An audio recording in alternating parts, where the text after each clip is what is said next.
My dear students, welcome back in the 10th video of chemistry for class 9, chapter number 2, Is matter around us pure?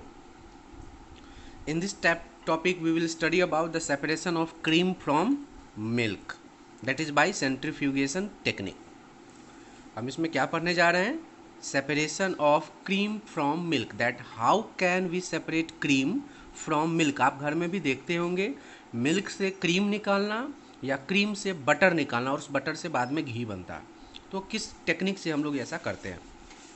तो हम activity करेंगे, उससे पहले कुछ छोटा छोटा पॉइंट समझ लेते हैं. We get full cream milk, toned and double toned variety of milk packed in market.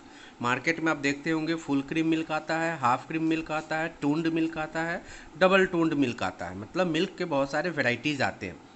तो ये अलग अलग वेराइटीज़ है, मतलब उसमें क्या डिफ़र कर रहा है? तो these varieties of milk contain different amount of fats. Full cream milk में ज़्यादा फैट होगा, हाफ क्रीम मिल्क में कम होगा. मतलब अलग अलग मिल्क का वेराइटी है तो अलग अलग अमाउंट में उसमें फैट्स होंगे. अलग अलग अमाउंट में फैट्स होंगे तो अलग अलग अमाउंट में क्रीम बनेंगे. अलग अलग अमाउंट में क्रीम बनेंगे तो अलग अलग अमाउंट में बटर बनेंगे. और अलग अलग अमाउंट में बटर बनेंगे तो अलग अलग अमाउंट में घी बनेंगे. मतलब अगर हमारे पास मिल्क का वेराइटीज़ है तो सब में फैट का अमाउंट अलग अलग होगा. तो हम बेसिकली इसमें पढ़ेंगे कि मिल्क से हम क्रीम कैसे निकालते हैं. तो हम एक्टिविटी करते हैं, 2 ही स्टेप्स में हमारा एक्टिविटी खत्म होगा. यहाँ take some full cream milk in a test tube. Take some full cream milk in a test tube. एक टेस्ट ट्यूब में हम कुछ फुल क्रीम मिल्क लेंगे, 250 ग्राम 500 ग्राम जो भी आपको मन है ले लीजिए. कि घर में भी एक्टिविटी कर सकते हैं.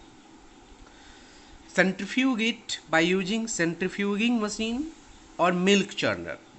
एक मशीन आता है सेंट्रीफ्यूगिंग मशीन, उसको ऑन कर दीजिए तो उस मिल्क का सेंट्रीफ्यूगेशन हो जाता है. जिसमें क्या किया जाता है कि अगर हमारे पास मिल्क है तो उसको ऐसे ऐसे जल्दी जल्दी घुमाना पड़ता है दोनों हाथों से. मिल्क चर्नर जनरली आपके किचन में मिल जाएगा, जिसको हम लोग घर में दाल घोटन भी कहते हैं.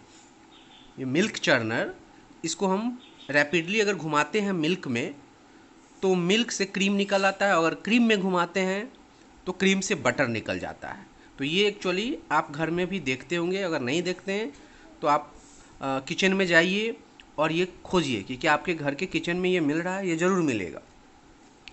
तो देखिए, ऑब्जर्वेशन आफ्टर चर्निंग. हम जो चर्न किए, चर्न का मतलब क्या हुआ कि हम मिल्क को या क्रीम को बहुत फास्ट मूव किए, रैपिडली मूव किए इस तरह से. अगर ये चर्नर है तो इसको मिल्क के अंदर डालकर और बहुत फास्ट ऐसे ऐसे दोनों हाथों से चर्न किए, मूव किए. ऑब्जर्वेशन होगा हमारा, we will observe that cream has been separated from milk. हम क्या ऑब्जर्व करेंगे कि मिल्क से क्रीम निकल चुका है. और अगर आप क्रीम से बटर निकालना चाहते हैं तो भी यही प्रोसेस कीजिए. तो अगर हमारे पास मिल्क है, मिल्क को बॉयल करते हैं तो बॉयल करने के बाद जैसे उसमें क्रीम आता है ऊपर, तो सारे क्रीम को हम स्टोर करके रख लेते हैं. और कुछ दिनों के बाद सारे क्रीम को हम एक कंटेनर में डालकर घरों में क्या करते हैं, मिल्क चर्नर से उसको चर्न करते हैं. और अगर आपके घर में सेंट्रीफ्यूगिंग मशीन है तो बस उसको ऑन कर देते हैं, वो अपने आप चर्न हो जाता है. तो क्या आप ऑब्जर्व करेंगे कि अगर हम जो क्रीम से बटर निकालना चाहते हैं तो इस मशीन का यूज करके, चर्निंग मशीन का यूज करके या मिल्क चर्नर का यूज करके हम आसानी से कर सकते हैं. अगर आप चाहते हैं कि मिल्क से क्रीम निकालें तो भी इसी प्रोसेस से हम कर सकते हैं. In this technique, the denser particles are forced to the bottom and lighter particles comes at the top when spun rapidly. मतलब जैसे हम मिल्क को स्पन करेंगे, स्पिनिंग का ये V2 है. तो अगर हम स्पिन करना यानी कि इस तरह से ऐसे घुमाते हैं, मिल्क में रैपिडली घुमाते हैं, तो क्या होता है कि जो डेंसर पार्टिकल होता है, मतलब जो भारी वाला पार्टिकल होता है, वो नीचे चला आता है. और जो हल्का पार्टिकल होता है यानी लाइटर पार्टिकल्स होता है वो टॉप पर आ जाता है. जैसे अगर हम मिल्क को चर्न करेंगे रैपिडली तो क्रीम जो होगा वो ऊपर आ जाएगा क्योंकि क्रीम हल्का होता है, और मिल्क जो रहेगा वो नीचे चला जाएगा क्योंकि वो भारी होता है. अगर हम क्रीम को ही चर्न करें मिल्क को नहीं, क्रीम को ही चर्न करे तो क्रीम से बटर ऊपर आ जाएगा, क्योंकि बटर लाइटर होता है, और क्रीम फिर नीचे रह जाएगा। तो इस तरह से हम कर सकते हैं। एप्लीकेशंस मतलब इस सेंट्रीफ्यूगेशन टेक्निक का कहाँ कहाँ और कैसे यूज होता है। तो it is used in diagnostic laboratories for blood and urine test. आप जो डायग्नोस्टिक लेबोरेटरीज देखते होंगे, जैसे शर्मा डायग्नोस्टिक आपके लहरियासराय में, और बहुत तरह तरह के डायग्नोस्टिक सेंटर्स हैं। तो डायग्नोस्टिक लेबोरेटरीज में ब्लड या यूरिन का जो टेस्ट करता है वो इसी मेथड से करता है, सेंट्रीफ्यूगेशन मेथड से ही किया जाता है। It is used in dairy and home to separate cream from milk और बटर फ्रॉम मिल्क। डेयरी में, मिल्क डेयरीज में या होम में हम इस एप्लीकेशन का यूज़ करते हैं, जिसमें मिल्क से क्रीम निकलता है या आप क्रीम से बटर निकाल सकते हैं। मिल्क से क्रीम भी निकाल सकते हैं इस मेथड से, और क्रीम से बटर निकाल सकते हैं।